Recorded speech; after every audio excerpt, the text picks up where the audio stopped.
पूरी कायनात, पूरा देश और पूरे देवी देवता उसका साथ देते हैं। मुझे विश्वास है कि ये साथ मेरे साथ है। यदि आपको मुझ पर विश्वास है और अपने आप पर विश्वास है तो आप आइए और इस मुहिम को आगे लेके जाइए। साथ ही साथ विस्थापन नहीं, रोड में जो एक्सीडेंट हो रहे हैं उसकी जिम्मेदारी सामाजिक और नैतिकता के आधार पर वो भी हमारी है। यदि हमारा जनप्रतिनिधि काम नहीं कर रहा है तो ये जिम्मेदारी भी नैतिकता के आधार पर हमारी बनती है कि मुझसे काम ले, ना कि उसे कोसे और पीठ पीछे उसे गालियां दे। साथ ही साथ शिक्षा की जो स्थिति है, कल मैंने बैढ़न में चौपाल लगाया। शिक्षा से जो बच्चे ग्रसित हैं, बीएड कॉलेज, एलएलबी कॉलेज सरकारी नहीं है यहाँ पे, जिसके कारण लाखों का फीस प्राइवेट कॉलेज में लिया जा रहा है। इसके लिए आवाज आप और हम नहीं उठाएंगे तो कौन उठाएगा? और मुझे इसका थोड़ा सा भी मलाल नहीं कि इस मंच पे लोग आए हैं कि नहीं आए हैं। मुझे खुशी है जो आए हैं मुझे चाहते हैं और जो नहीं है वो मुझे चाहने लगेंगे। यदि हक की लड़ाई हो तो निमंत्रण नहीं भेजे जाते। यदि हक की लड़ाई हो तो निमंत्रण नहीं भेजे जाते। आज विस्थापन की बात कर रहा हूं, आप समझ लेना बात। आपके हक की लड़ाई हो तो निमंत्रण नहीं भेजे जाते।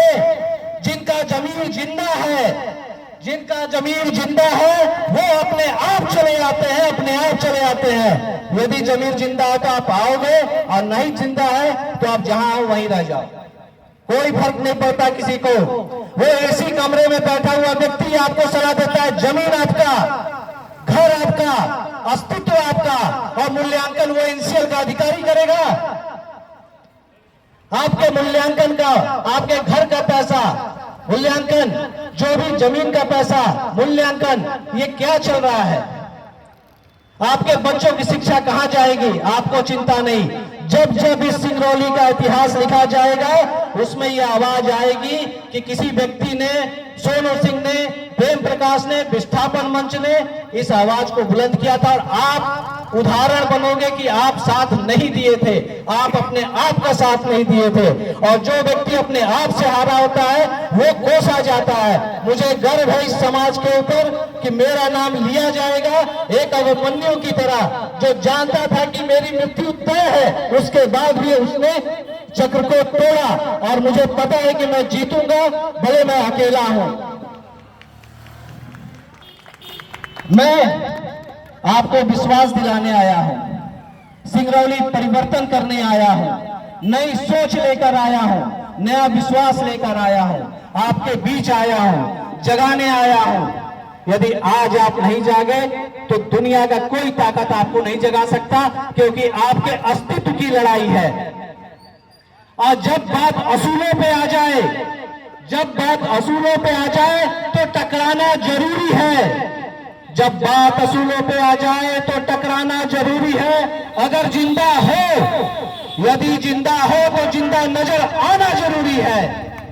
यदि आज आप जिंदा नहीं आए तो फिर कभी नहीं आ पाओगे।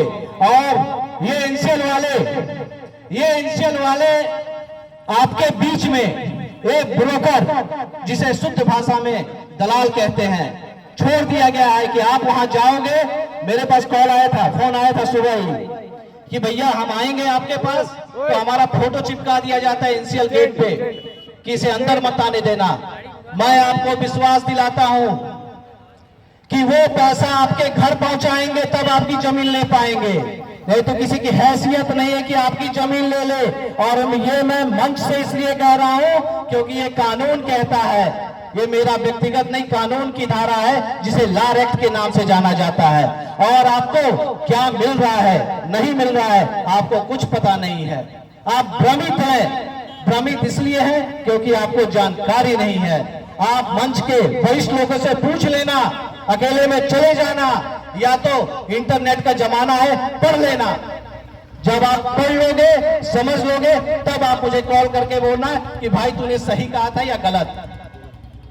मेरे दावे खारिज नहीं होते, क्योंकि मैं अर्जी नहीं, उसकी मर्जी पे काम करता हूं, और जो मर्जी पे काम करता है उसकी अर्जी खारिज कभी नहीं होती। दूसरी बात, सरकारी भूमि पे जो बसे हैं और जो पट्टे धारक है, केवल जमीन का पैसा छोड़ के सारी सुविधाएं उनको मिलनी थी, लेकिन आपके साथ हुआ क्या? आपको 5 लाख, 6 लाख, 7 लाख पे सीमित कर दिया गया। और आप दोष किसको देते हो? फला नेता ने किया। अगर आपके में हिम्मत है तो चलो मेरे साथ, लगाओ एनसीएल हेडक्वार्टर।